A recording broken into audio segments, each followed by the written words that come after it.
Good afternoon, ladies and gentlemen. Sorry about the balls up with the first recording. Low battery, and I was trying to show a video of a video in this and the cloud and reflections, so that weren't going to work. So we're doing a pre-record. We are approaching the Albion Disaster Memorial and Mass Grave in East London Cemetery. Basically, everything will be in the description, but on the 21st of June 1898, HMS Albion, which was a first-class battleship, this was in the era when they was just starting with the dreadnoughts and the big beast battleships and whatnot. It was launched on that day. So many people came to see it, and a lot of them were women and children, because obviously the women and children's husbands were either at work elsewhere or may have been working launching the Albion or in dockyards nearby. So a lot of the people that were killed were women and children. They came to watch the launch, and an artificial platform or bridge had been built, and when the boat or ship rather was launched, it created such a wave that it hit this platform and smashed it to pieces. And these people here, and I don't know if there was any more that died that were buried in private graves or elsewhere, but a lot of people that was on the platform were knocked into the river and drowned. A lot were got out and that as well. Very sad. It consists of 5 graves. All the names of the people will be on the description. This is grave 1, which you have 1, 2, 3, 4, 5 people buried in there. This is grave 2, where you have 1, 2, 3, 4, 5 buried in that one. This is grave 3, you've got more buried in this one. You've got 1, 2, 3, 4, 5, 6, 7, 8, 9 buried in that one. Grave 4, 1, 2, 3, 4, 5 buried in that one. Grave 5, 1, 2, 3, 4, 5 buried in that one. The oldest victim was a lady, I think she was in her late 60s, possibly 70s. If you read the description, that will tell you. The oldest person was the first buried, I do know that much. There was one who's 64 there, and there's one who is 63. So it's probably going to be this lady here, 64 years old. I could be wrong, there might be, because some of those names are a bit hard to read. The inscription, obviously I'm not going to walk on this because it's a grave, but I don't know if you can see the inscription. It says, "In memory of those who perished at the launching of HMS Albion on June the 21st, 1898. On either side of this is a religious verse. Pretty much most of it's worn away. That is the only bits I can see. Then they are clad because they are at rest, and so then it's worn away. And on this one is a verse where, and I've heard this somewhere else before, the only bits of it I can read is ships and occupy their business on the sea. That's a verse I've heard before. I think it's when something go down in ships and occupy their business on the sea, something like that. Anyway, yeah, so as I say, we're in East London Cemetery. This was a very big disaster, this one. It was a very, very big disaster. And interestingly enough, and morbidly enough, whatever way you want to look at it, it was the first disaster, I think I don't know if in the world, but I certainly know in the United Kingdom, to ever be filmed or recorded. And that will be the next part of the video that we'll see.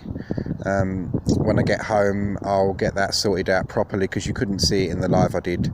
So I'll get that done and get them blended together, or by Rob, or do it in a 2-parter. But yeah, we are in East London Cemetery. So obviously the gates haven't changed, so the funeral procession would have come straight in, straight down. Thousands of people lined the route of the funerals, and a lot of people, I think it was hundreds or thousands, actually attended the funerals here themselves as well. This is the anchor from the Albion. I think it says so in the description, but forgive me if I'm wrong. I think the Albion later went on to see service in the First World War. So yeah.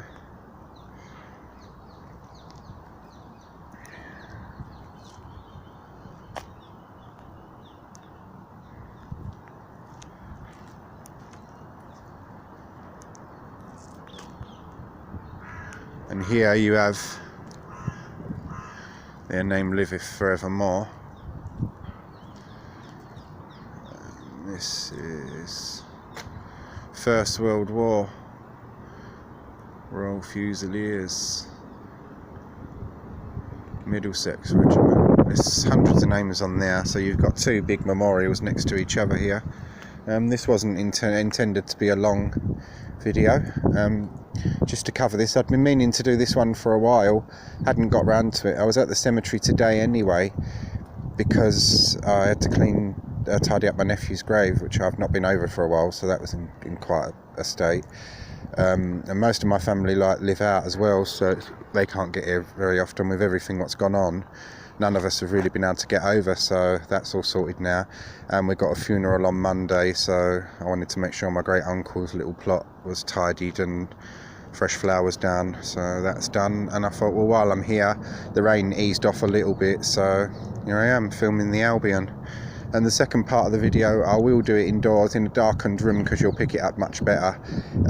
It was silent in those days because they didn't have sound recording on movies, but there's some kind of opera type-ish symphony mellow music added to the thing, and the footage has been cleaned up and stuff as well, so it's interesting, but it's dark to watch. And you think, when you watch that and then you come here, when you watch it you just think, oh god, and then when you come here you realise that what you were watching resulted up in this. So yeah, it's not the nicest of things. A lot of history is dark, I'm afraid, though. A lot of it's good, a lot of it's dark, but we cover all of it. Don't hide from any of the nasty bits or sweep it under the carpet.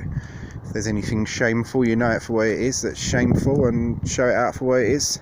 Try and learn by it. But yeah, this one, as I say, the man that was either responsible for the launching of the ship, the creation of the ship, or something like that, felt so terrible about what had happened that he made sure these people, who were all very poor, every one of these people were very, very poor working class. They would have ended up in common graves or pauper graves, and that man made sure that they each received a decent private burial in this big mass grave with a stone, which working class people were lucky if they got a wooden cross on their grave. So for working class people, this kind of would have been a great honour. It's just sad it had to end for him in that way.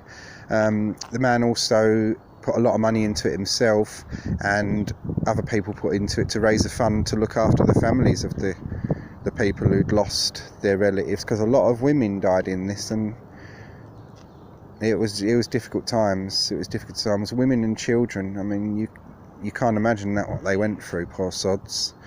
And I think that they were all buried exactly 1 week after the disaster. So yeah. Anyway, I'll walk back over here, give you a little bit of a long shot of the Albion. Oh, it's cold and damp and miserable today. There we are. I've always, and my generation have always called this the Anchor Memorial because of the anchor, but it is actually, of course, the Albion Disaster Memorial. So yeah, this wasn't going to be particularly long. As I say, I'll get you to 10 minutes. The funeral, nothing has changed in this layout. Would have come straight in through the main gates, straight here. I think a lot of working class people had their services at the grave, and some working class people had, quite a lot from what I've read, had their funeral services at their homes and then the committal service here. So I don't know exactly what the funerals were, but they received decent private burials, so it would have been a lot damn sight better than what they'd got if they'd just died at home of natural causes. So yeah, I'll get you to 10 minutes. Someone has delightfully thrown a Costa cup around on the floor, which I'll pick up in a minute once I've finished this. So yeah. And then I'm off home. There's a lot of interesting little snippets of history in cemeteries and churchyards if you like that kind of thing. Anyways, we are nearly there. Take care, and I'll see you all soon. Wish you all well.